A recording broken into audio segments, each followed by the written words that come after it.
Salam alaikum, je m'appelle Nicolas, le prénom musulman Abdallah. Jusqu'à mes 13 ans, j'ai envie de dire jusqu'à mes 13-14 ans, j'ai vécu une vie assez banale, un petit peu comme tout le monde. Aller à l'école. Jusqu'à l'âge de mes 13-14 ans, j'ai commencé à dévier, à être démotivé. من شاب عادي غربي في فرنسا إلى مدمن خمر ثم أدمن المخدرات حتى انتهى به الأمر إلى الإسلام وذلك بسبب الصدفة. Donc voilà, donc à mes 13-14 ans, comme j'étais démotivé, j'ai quitté l'école, j'ai arrêté l'école. J'avais un mauvais comportement avec mes parents. J'ai commencé à fumer des cigarettes, du cannabis, à prendre de l'alcool, différentes drogues. J'en suis devenu addict. عندما بلغ 13 وحتى 20 من عمره انقطع عن الدراسة والعمل. كان يسرق من والده وينفق المال في المخدرات والخمور.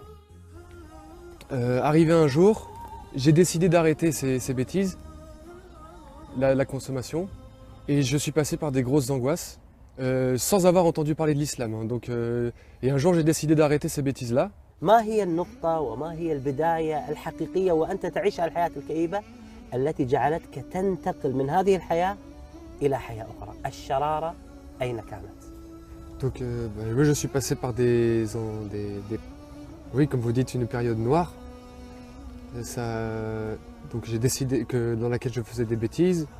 Donc, un jour, j'ai décidé de les arrêter. Je suis passé par des angoisses. J'ai eu des problèmes de nutrition, des problèmes de sommeil. Et pendant un moment, mon activité principale, c'était la marche. Et en marchant, j'ai commencé à me poser des questions. Quel est le sens, quel est le but de la vie? Donc, je me promenais, je marchais. Et durant cette marche, j'ai remarqué qu'en regardant des plaques d'immatriculation, mais pas sur la même voiture du moins, ça revenait sur des voitures différentes. J'ai trouvé ça bizarre, j'ai trouvé ça étonnant. Comment ça se fait? Est-ce qu'il y a quelque chose derrière ça? Donc je me suis intéressé aux probabilités et au hasard. Donc je me suis renseigné, j'étais sur internet en m'intéressant au hasard, aux probabilités. وعندما بحث في الإنترنت عن الصدفة والاحتمالات ظهرت له مجموعة من الحلقات العلمية التي تتكلم عن القرآن وأنه يقول أن هذا الكون لم يخلق صدفة. Qui disait qu'on n'était pas là par hasard, que le but de notre vie c'était d'adorer Allah subhanahu wa ta'ala, que les signes, tous les signes qu'on voit autour de nous, que ce soit le soleil, la lune, les étoiles, dans nous-mêmes, il y a des signes pour des gens doués d'intelligence. بالقرآن اهتديت في رحبه تحلو الحياة شوقا إلى المولى أتيت أسلمت روحي للإله نور الحنايا والطلوع لله أعلنت الرجوع آياته تغدو شموع ويفيض في قلبي نور الحنان. بلال رضي الله عنه وأرضاه دخل على النبي عليه الصلاة والسلام في بيته يستأذنه للأذان لصلاة الفجر، فوجد النبي صلى الله عليه وسلم يبكي ويزداد في البكاء حتى بل حجرة ثم بل الأرض، فقال يا رسول الله يعني تبكي هذا البكاء وقد غفر لك ما تقدم من ذنبك وما تأخر؟ قال يا بلال أفلا أكون عبدا شكورا؟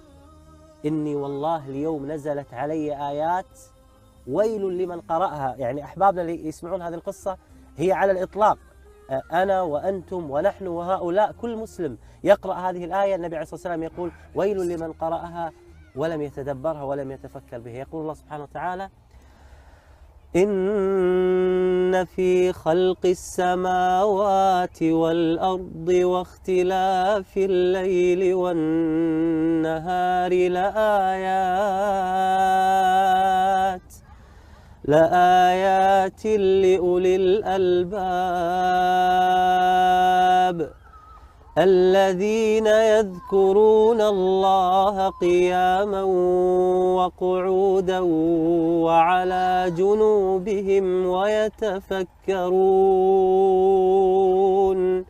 ويتفكرون في خلق السماوات والأرض ربنا ما خلقت هذا باطلا سبحانك فقنا عذاب النار. هذه الآية التي قال عنها النبي صلى الله عليه وآله وسلم ويل لمن قرأها ولم يتدبرها. هذه الآية عندما نظر إليها وقرأها عبد الله نيكولا مترجمة باللغة الفرنسية خشع قلبه فتأثر فأصبح ينظر إلى الكون بشكل مختلف.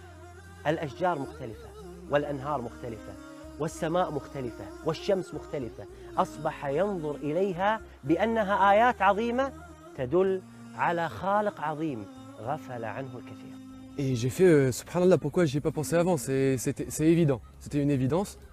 L'existence d'un créateur, que nous sommes dans la création, qu'Allah a tout créé, qu'il a le pouvoir sur toute chose. Ça a été vraiment le premier déclic, quoi, le truc qui m'a fait l'éveil. À la suite de ça, donc ça s'est fait petit à petit, j'ai commencé à me renseigner, à lire, à apprendre un Coran, à lire la traduction du sens des versets. Et ça m'a touché, vraiment, ça m'a touché au cœur. Comme quoi c'était, subhanallah, c'est indescriptible. Quelque chose de vraiment... quand on le lit, c'est comme si c'est Allah subhanahu wa ta'ala qui te parle, c'est très émouvant.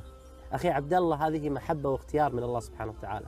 اختارك الله سبحانه وتعالى كي تكون مسلما ويأتي من بعدك بإذن الله تعالى أجيالا يدخلون الإسلام. Globalement, c'est les signes qui m'ont amené au Coran.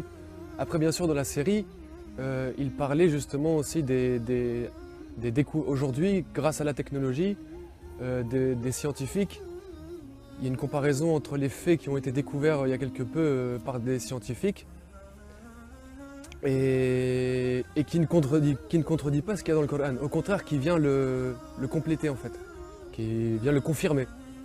Donc ça, c'est aussi assez troublant, c'est quelque chose qui donne encore plus la foi aussi, qui amène tout cela, c'est quelque chose... comme je dis, moi je ne sais pas assez d'éloquence pour mettre des mots là-dessus, mais pour mon cœur, c'est une lumière. C'est vraiment, d'ailleurs ils le mettent dedans, c'est une lumière qui est descendue. من رحمة الله سبحانه وتعالى علينا بأنه إذا أراد الهداية لشخص يضع له علامات. هذه العلامات ممكن أن تكون علامات غير مؤلمة مثل أخونا عبد الله نيكولا، أو تكون هناك علامات مؤلمة مثل حادث سير، مرض، وفاة شخص عزيز عليك وعلينا. هذه العلامات تكون مؤلمة كي ترجع إلى الله سبحانه وتعالى. فلا ننتظر هذه العلامات المؤلمة كي نرجع إلى الله سبحانه وتعالى، بل ننظر إلى الكون الذي يدلل على وحدانية الله سبحانه وتعالى. J'étais heureux, j'étais content, très, très content. Pour moi, quand j'ai découvert, quand j'ai entendu parler de ça, l'éveil que j'ai eu quand je suis tombé sur la série, c'est vraiment, je suis tombé sur un trésor. Pourquoi j'y ai pas pensé avant? C'est plus qu'un trésor, c'est quelque chose, le but de la vie. Donc, après, la conversion, c'est des gestes. Ce qui se passe, c'est dans le cœur. Après les actes d'adoration, la mosquée et tout, ça c'est des actes de foi pour dire voilà, tu as la foi, tu veux prouver à Allah subhanahu wa ta'ala que tu as la foi. وبعد أن وقع في قلبه حب الإسلام قرر أن ينطق بالشهادة لوحده لأنه خجول ولا يحب الوقوف في المسجد أمام الجميع. T'es à la mosquée. Au début, ça n'a pas été facile. Au contraire, j'ai eu justement comme on dit aujourd'hui, des waswas, hein, comme on dit des waswas. Comme quoi, tu n'es pas un arabe, pourquoi tu vas à la mosquée, c'est pas ta religion, tous des trucs comme ça. Et les gens, qu'est-ce qu'ils vont dire de toi? Moi, j'ai commencé à apprendre la prière en français à la maison, chez moi. J'allais pas tout de suite à la mosquée, je priais même en traduction approximative en français. Je faisais tout seul. Je n'avais pas beaucoup de connaissances sur la religion. Donc la connaissance est venue petit à petit. D'ailleurs, le premier ramadan que j'ai jeûné, je ne savais pas que c'était avant la prière de l'aube. Je faisais pas encore la prière que je jeûnais, par exemple. Mais moi, c'est passé des personnes, des mauvaises fréquentations, j'ai envie de dire, avec qui je faisais des bêtises avant, à la période d'isolement. Après cette période d'isolement, je me suis tourné vers la mosquée. Là, j'ai vu les frères, j'ai eu les amis à la mosquée. العزلة سبحان الله، الله سبحانه وتعالى في الآية يقول إنما يعني وهذه فائدة لنا كلنا. الله سبحانه وتعالى يقول قل إنما أعظكم بواحدة أن تقوموا لله مثنى وفرادى ثم تتفكروا. يقول المفسرون لهذه الآية أن أحيانا إذا الإنسان اعتزل الناس وجلس لوحده يتفكر يصل إلى الحقيقة من الله سبحانه وتعالى، وهذا ما فعله أخي عبد الله. أخي عبد الله، كيف كانت ردة الوالد والوالدة؟ En fait, moi, mes parents, ils ont bien pris ma conversion à l'islam, étant donné qu'ils m'ont connu avant l'islam et après.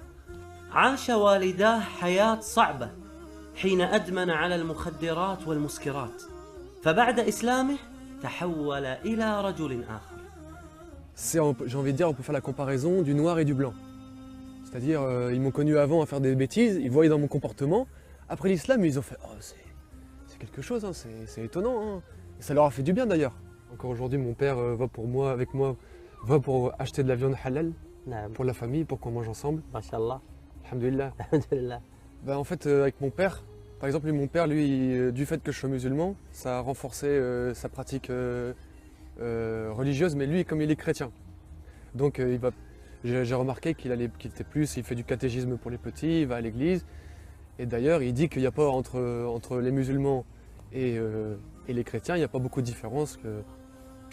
Et quelquefois, je lis avec lui des traductions du sens des versets sur Internet pour lui montrer, justement pour qu'il suive le droit chemin, l'islam, et lui montrer les dérives des chrétiens actuels par rapport au polythéisme qu'ils font.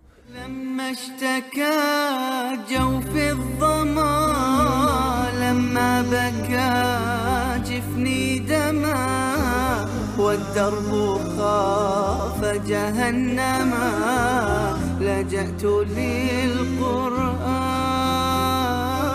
يا روضة نحيا بها يا منهجا لأولي النهى يا غيمة نرنو لها وسماؤها القرآن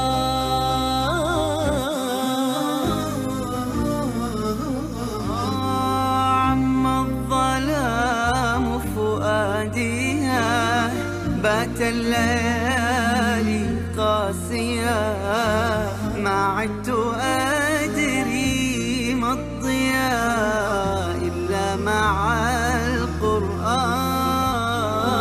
همعنت في آياته فأنست في صفحاته ورشفت من نفحاته ما أعذب القرآن. وجدت في عين عبد الله الصدق والحرص على حفظ كتاب الله سبحانه وتعالى. فعلا كنت سعيد جدا بلقاء عبد الله وسماع قراءته لكتاب الله عز وجل. أعوذ بالله من الشيطان الرجيم بسم الله الرحمن الرحيم عما يتساءلون عن النبأ العظيم الذي هم فيه مختلفون كلا سيعلمون ثم كلا سيعلمون ألم نجعل للأرض مهادا والجبال أوتادا وخلقناكم أزواجا وجعلنا نومكم سباتا وجعلنا الليل لباسا وجعلنا النهار معاشا. القرآن نور حياته، فلذلك هو حريص على تعلمه باللغة العربية ودراسة معانيه بالفرنسية. بعد الإسلام كيف أصبحت حياتك مع كتاب الله سبحانه وتعالى؟ هل تقرأ القرآن بشكل يومي؟ هل تعيش مع القرآن؟ أخبرنا. J'essaye de lire le Coran chaque jour parce que c'est ma nourriture pour mon cœur, que ça soit dans les bons moments ou les mauvais. C'est ça qui me fait vivre. Non, je sais lire certaines parties du Coran en arabe que j'ai apprises, mais sinon le Coran en entier, j'aime bien pour méditer plus facilement, lire la traduction, écouter la récitation en arabe et lire la traduction du sens des versets pour que moi je comprenne mieux. Et en même temps le tafsir, l'explication du Coran, je lis en français pour mieux comprendre le Coran. الحمد لله. اليوم أنت تجد صعوبة في الكلام معنا، فقلت دعاء موسى عليه السلام. ماذا يقول دعاء موسى عليه السلام؟ ربي اشرح لي صدري ويسر لي أمري واحلل عقدة من لساني يفقهوا قولي. أسأل الله سبحانه وتعالى أن يثبتك على الإسلام، آمين. وأن يدخل والديك الإسلام، آمين. وأن يدخل إخوانك الإسلام، آمين. ويحقق أمنيتك، ولا تخرج من هذه الدنيا إلا كل أهلك وأصحابك بإذن الله دخلوا في دين الله عز وجل. آمين. إن الدين عند الله الإسلام. الإسلام. بارك الله فيك شيخ. بارك الله. بارك الله فيك.